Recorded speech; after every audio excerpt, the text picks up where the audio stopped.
Andando por la web encontré una historia que realmente me sorprendió. En realidad hay muchas historias sorprendentes alrededor del mundo, pero esta en particular me dejó sin palabras. Hoy les voy a contar la historia de una misteriosa aldea con muchos habitantes, y de una hora para la otra, los lugareños desaparecieron de la nada sin ninguna explicación. En el año 1930, un cazador de nombre Arnold Laurent se encontraba en el extremo norte de la bahía de Hudson, en pleno Ártico, cuando fue testigo de un fenómeno extraño. Un objeto cilíndrico y destellante cruzó el cielo en dirección norte hacia el lago Anijuni. Días más tarde contaría estos hechos a la Real Policía Montada de Canadá, que no daría más importancia al asunto hasta que meses después otros testimonios hicieron saltar todas las alarmas. Ese mismo invierno, un vendedor de pieles llamado Joe Labelle estaba en la cercanía de Anijuni, cuando al acercarse al poblado pesquero del lago comprobó que no existía movimiento alguno en el asentamiento, lo cual extrañó, pues era un lugar con más de 1200 habitantes. No había trineos en las calles, las luces en las casas estaban apagadas y reinaba el más absoluto silencio. Al entrar al pueblo para ver qué ocurría, lo que descubrió le alteró tanto como para telegrafiar a la Real Policía Montada contando lo que pasaba.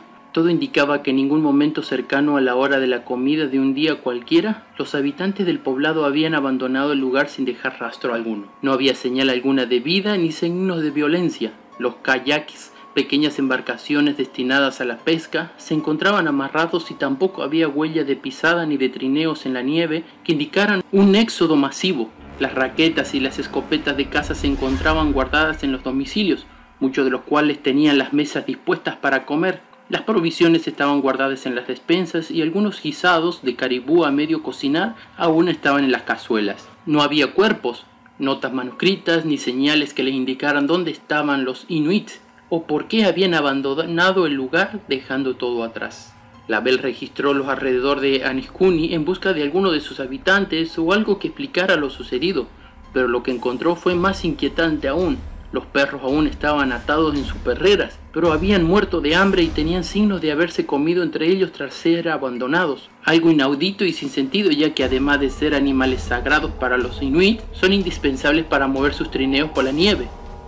Más macabro todavía era el hecho de que el pequeño cementerio del poblado había sido profanado. Todas las tumbas habían sido abiertas y los cadáveres sustraídos, lo que requería un tiempo y esfuerzo titánicos, puesto que los enterramientos inuit son aplicaciones de piedras y no fosas en el suelo. Tampoco había huellas ni rastro de cómo pudo realizarse dicha tarea con las inhumanas temperaturas cerca de los 50 grados bajo cero que azotaban la zona. El único recorte de prensa que avala esta historia es un artículo en el Danville Bee firmado por Emmett Kelleher en el año 1930, en el cual parece ser un fraude en el que incluso se aportaba una foto falsa. Por el contrario, sí que existe un desmentido oficial de la propia Policía Montada de Canadá, porque ellos niegan haber investigado los hechos tal y como se habían relatado. Más aún, la propia lógica habla de la imposibilidad de que existiera ningún asentamiento con más de 1000 personas en dicha latitud, ya que ni la caza ni la pesca son tan abundantes para alimentar a tantas personas. La realidad es que la Policía Montada de Canadá tiene constancia de varios asentamientos esquimales abandonados a lo largo de los años,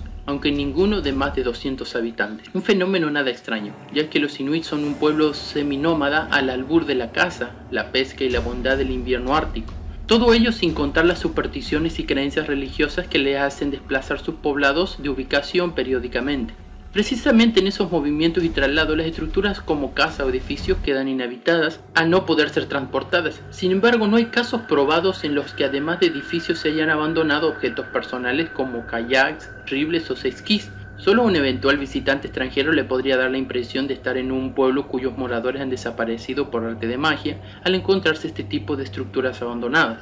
El hecho es que la Policía Montada de Canadá desmiente todos estos hechos a pesar del artículo publicado oficialmente. Pero ahora la pregunta sería, de haber existido esta población y de haber desaparecido como se parece, ¿por qué la policía lo estaría desmintiendo? ¿Qué propósito tienen? Además, las afirmaciones de esta policía carecen de explicación lógica, porque como ellos dicen, puede haberse ido de ese lugar para migrar a otra parte, pero es ilógico que dejen la comida a media cocinar, los instrumentos de trabajo, inclusive los perros, sumamente necesarios para ellos, ya que su única forma de trasladarse sería en trineos. Son hechos muy interesantes y la verdad, sin explicaciones.